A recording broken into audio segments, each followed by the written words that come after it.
শুনেছি পাথরে নাকি ফুল ফোটানো যায় ভালোবাসা দিয়ে।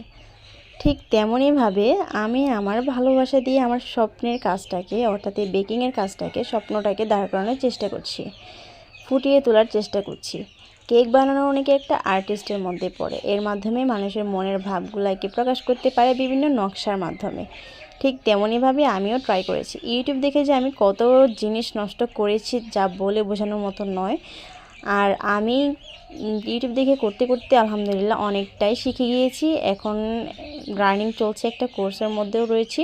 তো যাই হোক, আগের তুলনায় আমার কাজ অনেকটাই এগিয়েছে আলহামদুলিল্লাহ। নিজেরটা নিজেও বুঝতে পারছি, প্লাস হচ্ছে ফ্যামিলি থেকেও সাপোর্ট পাচ্ছি। আর আমার প্রিয়জনের সাপোর্টটা যদি না পেতাম তাহলে হয়তো আমি এতটুকু আসতেই পারতাম না। তো আমার মতো যারা এরকম স্বপ্ন নিয়ে এগোতে চাচ্ছেন, আমি বলবো যে এগিয়ে যান সব সময়। আর স্বপ্ন দেখতে হবে, স্বপ্ন দেখলে তবেই আপনি সাফল্যের দরজায় পৌঁছতে পারবেন।